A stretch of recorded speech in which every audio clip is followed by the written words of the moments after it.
ரெண்டாவது அதே 4வது வசனம் சொல்லுது, நமக்கு ஒரு நகரத்தையும் வானத்தை அளாவும் சிகரமுள்ள ஒரு கோபுரத்தையும் கட்டி. இதுக்கு பின்னாடி ஆக்சுவலி ஸ்பிரிச்சுவல் காரணம் ஒன்று இருக்கு. ஏன் இவங்க கட்டினாங்க அப்படிங்கிறதுக்கு ஒரு ஸ்பிரிச்சுவல் காரணம் ஒன்று இருக்கு. என்ன அப்படின்னு சொல்லி நீங்க பார்த்தீங்கன்னா, இப்போ கர்த்தர் ஒரு நகரத்தை உண்டாக்கணும்னு ஒரு பிளான்ல வச்சிருக்கிறார். என்ன நகரம்? புதிய எருசலேம். ஒருவேளை நீங்க கேட்கலாம், நான் இதுக்கு ஏற்கனவே விளக்கமும் கொடுத்துருக்கிறேன். புதிய எருசலேமை பற்றி புதிய ஏற்பாட்டில் தானே இருக்குது, வெளிப்படுத்தின விசேஷம் தானே இருக்குது, அதை பற்றி எப்படி இங்கே பிளானு அப்படின்னு கேட்டிங்கன்னா, எபிரேயருக்கு நிருபம் 11ஆம் அதிகாரத்தில் 3வது வசனத்திலேருந்து நீங்கள் வாசிக்கும் பொழுது ஆபேலில் ஆரம்பித்து 16வது வசனம் வரைக்கும் ஒருத்தரையாக சொல்லிக்கிட்டே வருவார். ஆபேலு, நோவா, அப்புறம் ஆபிரகாமு, ஈசாக்கு, யாக்கோப் எல்லாம் சொல்லிட்டு இவர்கள் தேவன் தாமே கட்டி உண்டாக்கின அஸ்திபாரமுள்ள நகரங்களுக்கு காத்திருந்தார்கள்னு இருக்கு. அவங்களுக்குள்ள அப்பவே என்ன இருக்கு? ஒரு விஷன் இருக்கு. என்ன விஷன்? கர்த்தர் நமக்கு ஒரு நகரத்தை ஆயத்தம் பண்ணிட்டு இருக்கிறார்னு ஒரு விஷன் இருக்கு. அந்த இடத்துல நீங்க எபிரேயர் 11 வாசிக்க முடியும். தேவன் தாமே கட்டி உண்டாக்கின அஸ்திபாரமுள்ள நகரங்களுக்கு அவர்கள் காத்திருந்தார்கள். அஸ்திபாரமுள்ள நகரம் எதுன்னு கேட்டீங்கன்னா புதிய எருசலேம். வெளிப்படுத்தின விசேஷம் 21ஆம் அதிகாரத்தில் 13, 14வது வசனத்தில் வாசிங்கன்னா அந்த நகரத்திற்கு அஸ்திவார கற்கள் 12 இருந்தன அப்படின்னு இருக்கும். இப்போ நம்ம பூமி அஸ்திவாரம் இல்லாத நகரம், அது அஸ்திவாரம் உள்ள நகரம். ஸோ இப்போ அதை பற்றி தான் அங்கே ஆண்டவர் சொல்கிறார். அப்போ அவங்களுக்கு அந்த விஷன் இருக்குது. இந்த விஷன் அவங்களுக்குள்ள வந்த உடனே இந்த விஷனுக்கு ஆப்போசிட்டாக ஆல்டர்னேட்டாக ஒரு விஷனை வந்து பிசாசு எப்பயுமே உருவாக்குவான். அவங்களுக்கு தெரியும், கர்த்தர் ஒன்று உண்டாக்குனா அதுக்கு டூப்ளிகேட்டாக பிசாசு உருவாக்குவான்.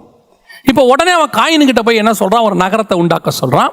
காயின் தன் பையன் பேரில் ஒரு நகரத்தை உண்டாக்குறார். நல்லா கவனிங்க, தனக்கு பேர் உண்டாக, தன் சந்ததிக்கு பேர் உண்டாக ஒரு நகரத்தை உண்டாக்குகிறார்.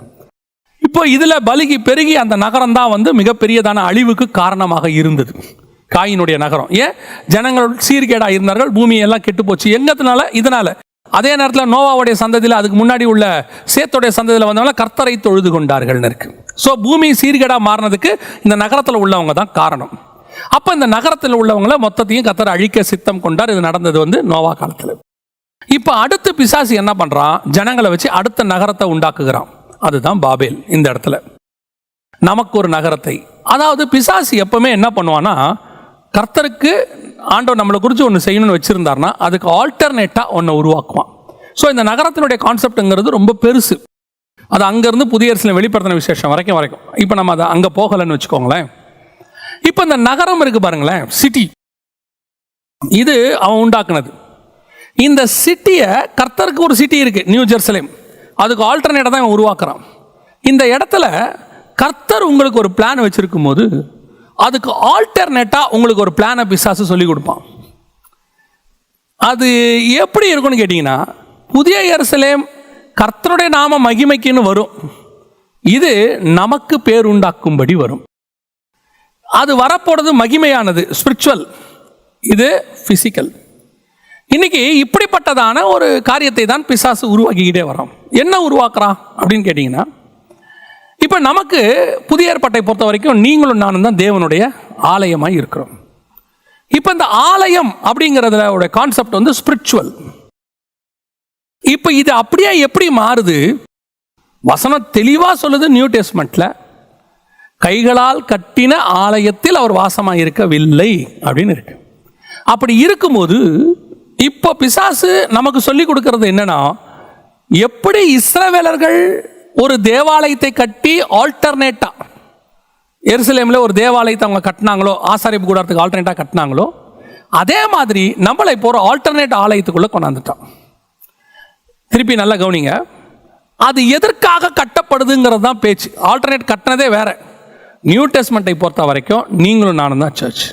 இப்போ கட்டட சர்ச் இருக்கக்கூடாதா? கூடி ஆராதிக்க ஒரு இடம் தேவை. நல்லா புரிஞ்சுக்கோங்க, நான் சொல்கிற விஷனை உடனே ஜெகன் வந்து சபைக்கு விரோதமாக பேசுகிறாரு. இல்லை, சபை ஆராதனை, சிலர் கூடி வருகிறதை போல சபை ஆராதனை விட்டுவிடக்கூடாது. நம்ம கூடி வரணும், ஆராதிக்கணும். ஆராதிக்கிறதுக்கு ஒரு இடம் தேவை, அதுதான் இடமே தவிர அது ஆலயம் அல்ல. கூடியிருக்கிறவர்கள் தான் ஆலயம். இதுதான் ஃபர்ஸ்ட். அப்படி அந்த தாட்டு வந்தாதான் உங்களுக்கு உங்க மேல ஃபர்ஸ்ட் புனிதமா பரிசுத்தமா இருக்கணும்னு தோணும். இப்ப எருசலேம்ல இருந்த யூதர்களுடைய பிரச்சனை என்ன அப்படின்னா, அவனுக்கு ஒரு இடம் புனிதமாக இருந்தது, அவனுடைய சோலை பத்தி அவன் கவலைப்படல. அதனாலதான் அவன் தேவாலயத்துக்கு வைராகியம் பாராட்டுறான். எரேமியால சொல்லும் போது அவர் சொல்றாரு இல்லையா, இந்த தேவாலயம் மண்மேடாக்கி போகும், சிலோவாம் போல மாறும்னு சொன்ன உடனே அவரை கூப்பிட்டு அடிக்கிறான் பாருங்களேன். ஏன்னா அவன் ஆலயத்தின் மேல வைராக்கியம் இருக்கு. அது பரிசுத்த ஸ்தலம், இது தேவனுடைய ஆலயம், எப்படி இதை பத்தி நீ பேசுவ அப்படின்னு அடிக்கிறான்ல. இப்ப அந்த வைராகியம் தான் இப்ப யாருக்கு வருது? அவனுக்கு அவன் சோலை பத்தி கவலையே இல்லை, சர்ச்சை பத்தி கவலை. அவன் பணப்பிரியனா இருக்கிறான், அவன் தேவாலயத்துக்குள்ள புறா விற்கிறான், காசுக்காரன் இருக்கிறான், தேவாலயத்துக்குள்ள எல்லா அக்கிரமும் நடத்துறான். ஆனா ஆலயத்தை பத்தின வைராகியம் இருக்க ஒழிய தான் செய்யறது தப்புன்னு அவனுக்கு தெரியல. இதே பிரச்சனை தான் இப்ப வந்துகிட்டு இருக்கு. இப்ப என்ன, ஆல்டர்னேட் ஆலயமா நம்ம தேவாலயத்தை உருவாக்கிட்டு நாம தான் ஆலயங்கிறத மறந்துட்டதுனால கூடி வரும்போது ஆலயத்துக்கு கொடுக்கிற இம்பார்ட்டன்ஸ உள்ள உட்கார்ந்து இருக்கிற உங்களுக்கு கொடுக்கல, நீங்களும் கொடுக்கல, உங்களை சுத்தி இருக்கிறவங்களும் கொடுக்கல. இப்ப நமக்கு ஒரு பேர் உண்டாக்கும்படி நகரம் இந்த கடைசி காலத்தில் இருக்கிற மிகப்பெரியதான டிராபேக்ல ஒன்று என்ன அப்படின்னு கேட்டா, மெகா சர்ச் பெருசு, எல்லாத்திலையும் பெருசு. அப்ப இவங்களோட நோக்கம் என்ன?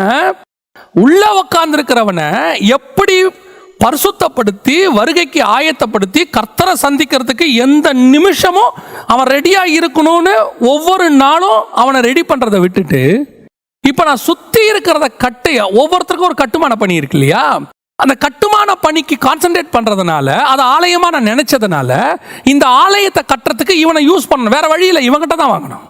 அப்ப இவனுக்கு நான் என்ன உபதேசம் கொடுக்கணும்? இதை கட்டுறதுக்கு இவங்கிட்ட இருந்து என்ன வாங்கணுமோ அதுக்கான உபதேசம் தான் கொடுக்க முடியும். என்னுடைய உபதேசமே அங்க மாறும், ஆட்டோமேட்டிக்கா மாறும். நான் மாத்தல, எனக்குள்ள இருந்து மாறும். இருதயத்தின் நிறைவினால் வாய் பேசும். ஒரு உதாரணம் நான் சொல்றது, ஒரு உதாரணம். அடுத்த வாரம் தளம் போடணும், ஒரு காசு தேவைப்படுது. இப்போ இந்த வாரம் இத்தனை கோடி கட்டணும், இந்த வாரம் இத்தனை லட்சம் கட்டணும் அப்படின்னு எனக்கு சொல்லிட்டாங்கன்னா, அது வரைக்கும் வெறும் சத்தியத்தையே பேசிக்கிட்டு இருந்தேன்னா, கர்த்தருடைய வசனத்தை தவிர வேற எதையுமே பேசாது இருந்தேன்னா, என் சத்தியத்தை மட்டுமே கேட்க வந்திருக்கிற ஜனங்க கிட்ட காசை பத்தி பேச தொடங்குவேன், இவ்வளோ தேவை இருக்குன்னு பேச தொடங்குவேன். ஏன்? நமக்கு ஒரு நகரத்தையும் நமக்கு ஒரு கோபுரத்தையும் நாம கட்டணும் அப்படிங்கிறது அங்க வந்துருச்சு. இப்ப கர்த்தர், இப்ப ஒருவேளை நீங்க ஆராதிக்கிறதுக்கு ஒரு இடம் வேணும், சிதறி போக முடியாது, அல்லது மழை வெயில் அடிக்குது, நமக்கு ஒரு இடம் வேணும் அப்படின்னு சொல்லி கர்த்தர் விரும்பினா என்ன நடக்கும் தெரியுமா? என்ன நடக்கும்? கர்த்தர் உனக்கு அந்த விஷனை கொடுத்தா அந்த விஷனை நிறைவேற்றுற ஆளை அவரே கூட்டிட்டு வருவார். அவரே வருவார், பாஸ்டர் ஆண்டவர் இந்த இடத்த உங்ககிட்ட கொடுக்க சொன்னார், சோத்ரம், பிரைஸ் தி லார்ட். இது ஃபர்ஸ்ட் கன்ஃபர்மேஷன். அடுத்து இதை கட்டுவதற்கான ஆட்கள் தானாய் வருவார்கள், அதை கொடுக்கிறவர்கள் எங்கிருந்தும் வருவார்கள். யூதருக்கு ராஜாவும் வீட்டுக்குள்ள இருந்தா கிழக்கிலிருந்து வானசாஸ்திரி கொண்டு பொண்ணவன் பாதத்தில் வச்சிருவான், அவ்வளோதான். நீங்க போதும் அப்படின்னு சொல்ற அளவுக்கு கொண்டு வச்சிருவான். அது கர்த்தர் கட்ட சொல்லல அப்படின்னா நீங்க வாழ்நாளெல்லாம் வேணும் வேணும் தான் கேட்டுக்கிட்டே இருப்பீங்க. கர்த்தர் கட்ட சொன்னா ஒரு இடத்துல நீங்க போதும்னு சொல்லுவீங்க. ஏன்? கர்த்தர் சொன்னாரா ஒரு ப்ராஜெக்ட், அந்த ப்ராஜெக்ட் அந்த இடத்துல முடிஞ்ச பிறகு அதுக்கப்புறம் தேவை இருக்காது, போதும், அவ்வளவுதானே. எப்ப நீ 10 வருஷமா வேணும் வேணும் வேணும்னு கேட்டுக்கிட்டே இருக்கியோ அப்ப அது கர்த்தர் கட்ட சொன்னது இல்ல. கர்த்தர் இப்படி கட்ட சொல்ல மாட்டாரு, அதுக்குரிய ஆளை அவரே அனுப்புவார், அதுக்கு பிளான் போடுறவனை அனுப்புவார், சித்திர வேலை செய்கிறவனை அனுப்புவார், ஞான இருதயம் உள்ளவனை அனுப்புவார், யூகித்து செய்கிறவனை அனுப்புவார், எல்லாம் செஞ்சு கொடுப்பாரு. நம்ம வேலை சூப்பர்வைஸ் பண்ணுறது மட்டும் இருக்கும். If God have a plan on you. இப்போ நான் எனக்கு ஒரு நகரத்தை உண்டாக்க விரும்புகிறேன், எனக்கு பேர் உண்டாக்க. இந்த தமிழ்நாட்டிலேயே பெரிய சர்ச் இருந்து எனக்கு ஆல் ஓவர் த வேர்ல்டு எல்லா சிட்டிலையும் ஆஃபீஸ் இருக்கணும், எனக்கு எந்த ஸ்டேட்டில் இறங்கினாலும் அங்கே ஒரு வீடு இருக்கணும், இருக்கு. இப்படி ஒரு ஆசை எல்லாருக்கும் இருக்கு. இதனால யாருக்கு பிரயோஜனம் நீங்க நினைக்கிறீங்க? தேவன் எங்கிட்ட கொடுக்குற ஆளு ஆலயமாக்கிறதுக்கு தான் உள்ள வரான், அவனை வச்சு ஒரு ஆலயத்தை உருவாக்குறதுக்கு இல்லை. உள்ளே வரவன்லாம் ஆலயமா மாறணும், அவன் ஆலயத்தை போய் அவன் ஆலயங்கள் உருவாக்கணும். நான் இப்போ எந்த மோட்டிவ்ல இருக்கேன், இப்போ ஆட்டோமேட்டிக்காக என்னுடைய மெசேஜே மாறும். அப்போ அவன் எதுக்கு வந்தான்? ஆத்ம பசிக்கு வந்தான். இப்போ நான் அவனை எப்படி பயன்படுத்துகிறேன்? ஒரு ஏடிஎம் மிஷினாக பயன்படுத்துகிறேன். ஆட்டோமேட்டிக்காக ஏடிஎம் மிஷினாக பயன்படுத்துங்க, வாங்க, அது வேற விஷயம்.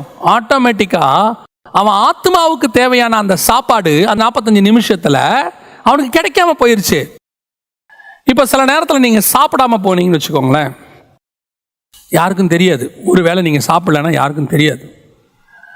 தாய் மட்டும் கண்டுபிடிச்சிருவாங்க, அது வேற விஷயம். மற்ற யாருக்கும் அது தெரியாது. அப்படி நீங்கள் போவீங்க, ஒரு தண்ணி கிண்ணி குடிச்சிட்டு அப்படி போவீங்க. யாரும் உங்களை கேட்க மாட்டாங்க, சாப்பிடலையே நீ, இந்த வேலை சாப்பிடல போலையே, உடம்புல ஒரு சேஞ்சஸ் வந்திருக்கு அப்படின்லாம் ஒன்றுமே தெரியாது. அதுக்கப்புறம் 2வது வேலை சாப்பிடலன்னு வச்சுக்கோங்க, 3வது வேலை சாப்பிடலன்னு வச்சுக்கோங்களேன், ஆட்டோமேட்டிக்காக உங்களுக்குள்ள சேஞ்சஸ் வர தொடங்கும். அதே மாதிரி தான் நீங்கள் முதல்ல போய் சபைக்கு போய் உங்கள் ஆத்மாவுக்கு தேவையான வசனம் கிடைக்கலன்னு வச்சுக்கோங்களேன், உடனே உங்களுக்கு தெரியாது, உடனே உங்கள் ஆத்மா வீக் ஆகாது. ஏற்கனவே போட்ட ஆகாரத்தில் கொஞ்சம் ஸ்ட்ராங்காக தான் இருக்கும்.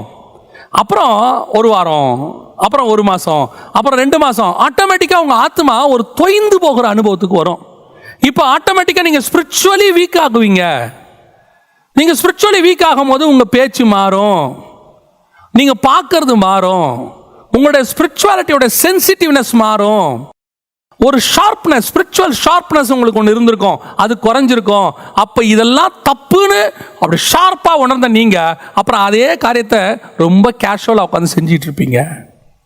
இதுக்கு காரணம் நீங்கள் ஒரு பக்கம், இன்னொரு பக்கம் உங்களுக்கு ஆத்மாவை வீக் ஆகிட்டே போகுது.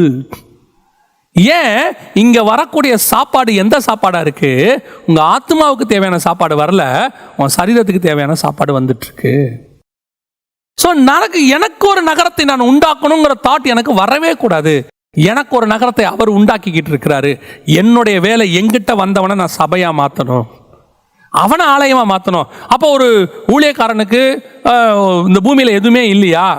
ஆஸ் பர் வேர்ஸ் எதுவுமே இல்லை, ஆஸ் பர் வேர்ஸ் இல்லை. சில நேரத்தில் ஆண்டவரே சில காரியங்களை செய்ய சொல்கிறாரு. நோவாவை பேழை கட்ட சொன்னார், நெகேமியாவை அலங்கம் கட்ட சொன்னார், மோசேயை ஆசாரிப்பு கூடாரம் கட்ட சொன்னார், சாலமோனை தேவாலயம் கட்ட சொன்னார். இப்படி ஒவ்வொருத்தருக்கும் ஒவ்வொன்று சொல்கிறாரு. ஆஸ் பர் கர்த்தருக்கு ஏதோ திட்டம் இருக்குது. ஒருவேளை உங்களுக்கு அப்படி ஒரு சபை கட்ட சொல்லியிருக்கலாம், ஒருவேளை உங்கள் ஊழியத்தின் பாதையில் ஒரு காலேஜ் கட்ட சொல்லியிருக்கலாம், பைபிள் காலேஜோ, அல்லது உங்களுடைய ஊழியத்தின் பாதையில் உங்களுக்கு ஒரு தேவைக்கான ஒரு இடத்த ஆண்டவர் கொடுக்கலாம். சொன்னவர் அவரே செய்வார்.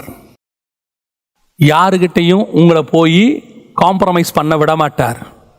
உங்கள் மெசேஜ் மாறாது, உங்களுடையதான எந்த ஆக்டிவிட்டீஸும் மாறாது. பணக்காரனை பார்த்தா குனிய மாட்டீங்க, அவனுக்கு ஏற்ற மாதிரி உங்கள் பேச்சு மாறாது.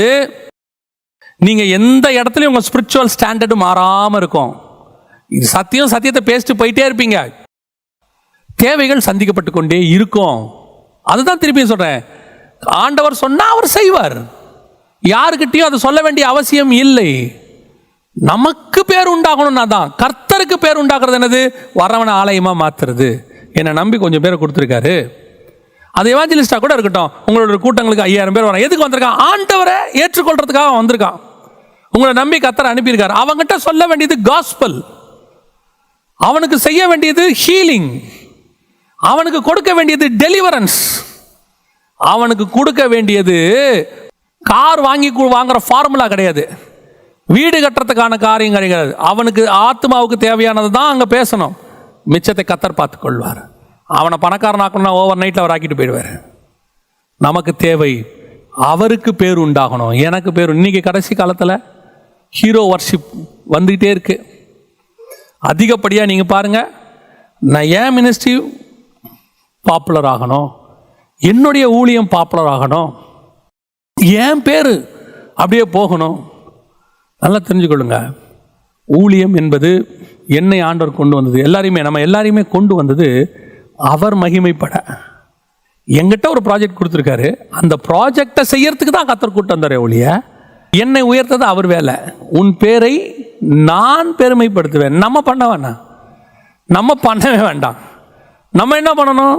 போஸ்டர் அடித்து நம்ம ஃபோட்டோவை பெருசாக போட்டு நம்மளே ஃபோட்டோ எடுத்து நம்மளே மேக்கப்லாம் போட்டு நின்று ஃபோட்டோ ஒன்று எடுத்து கையில் கொடுத்து இதை போடுங்க, இப்படி போடுங்க, இந்த சைஸில் போடுங்க, ஃபாண்ட் இப்படி போடுங்க, கீழே 9 வரங்களை பெற்றவர்னு போடுங்க, பக்கத்தில் என்னுடைய டிகிரி எல்லாம் மறந்துடாமல் போடுங்க, ஒரு காலகட்டத்துக்கு அப்புறம் குடும்பமாக போடுங்க. இது நமக்கு நாமே பேர் உண்டாக பண்ணுறது. உங்கள் பேரை பெருமைப்படுத்தணும்னா இப்போ யோசிச்சு பாருங்க. ஆபிரகாமை பார்த்தோமா? நமக்கு யாருக்காவது ஆபிரகாமை தெரியுமா? நம்ம பிறந்ததுலேருந்து ஆபிரகாம் பற்றி கேள்விப்பட்டிருக்கோமா?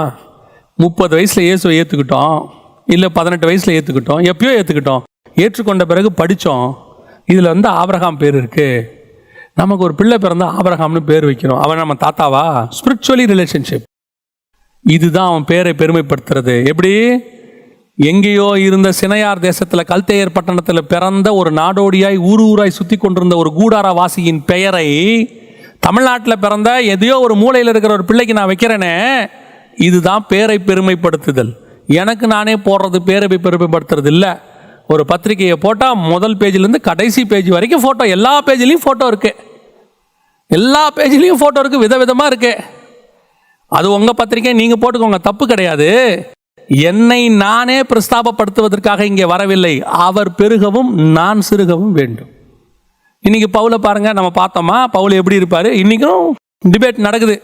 பவுல் உயரமாக இருப்பார், குட்டையாக இருப்பார், அவருக்கு ஒரு கண் இருக்காது, என்னென்னமோ சொல்கிறாங்க. கருப்பாக இருப்பார், விரும்பத்தக்க ரூபம் அவருக்கு இல்லை, என்னென்னமோ சொல்கிறாங்க பவுலை பற்றி. என்ன வேணால் இருந்துட்டு போட்டோங்க. எங்கேயோ பிறந்த பவுல் பேரை இன்னைக்கு வைக்கிறான் பாருங்க, 2000 வருஷம் கழிச்சியும் வைக்கிறான் பாருங்க. இதுதான் கர்த்தர் பேரை பெருமைப்படுத்துதல். நாளைக்கு நீ போன பிறகு இப்படி ஒரு ஊழியக்காரன் இருந்தான், இவன் பேரை என் பிள்ளைக்கு நான் வைப்பேன்னு என்னைக்கு நினைக்கிறானோ அன்னைக்கு தான் உன் பேர் பெருமைப்படுது. இன்னைக்கு எத்தனை ஊழியக்காரங்க பேர் மறக்கப்பட்டு போச்சு, எத்தனை ராஜாக்கள் பேர் மறக்கப்பட்டு போச்சு, எத்தனை சயின்டிஸ்ட் பேர் மறக்கப்பட்டு போச்சு, எத்தனையோ நோபல் பிரைஸ் வாங்கினவங்க பேர்லாம் மறக்கப்பட்டு போச்சு. உலக சரித்திரத்தையே புரட்டி போட்ட எத்தனையோ அரசர்கள் பேர் இன்னைக்கு மறக்கப்பட்டு போச்சு. ஹிஸ்டரியில் கூட இல்லை, இன்னைக்கு இல்லை. ஆனால் ஒன்றுமே இல்லை, கர்த்தருக்கு கீழ்ப்படிஞ்ச யாக்கோபுடைய பேரும், ஈசாக்குடைய பேரும், ஆபிரகாமுடைய பேரும், இன்னைக்கு யோவானுடைய பேரும், பேதுருவுடைய பேரும் இன்னைக்கு வருதே. ஏன்? 2000 வருஷம் கழிச்சு இருக்கே. ஏன்? அதுதான் உண்மையிலேயே பேரை பெருமைப்படுத்துதல். அவர் பெருக நீ வாழ்ந்தால் உன் பேரை அவர் பெருமைப்படுத்துவார். நமக்கு பேர் உண்டாகணும், நீ எதையாவது செஞ்சீங்கன்னு வச்சுக்கோங்க, 3 தலைமுறைக்குள்ளே காணாமல் போயிடும். 3ஆவது தலைமுறை நீ இருக்க மாட்ட, உன் தலைமுறையில் அவன் பேரையே இல்லாமல் பண்ணிவிடுவாங்க.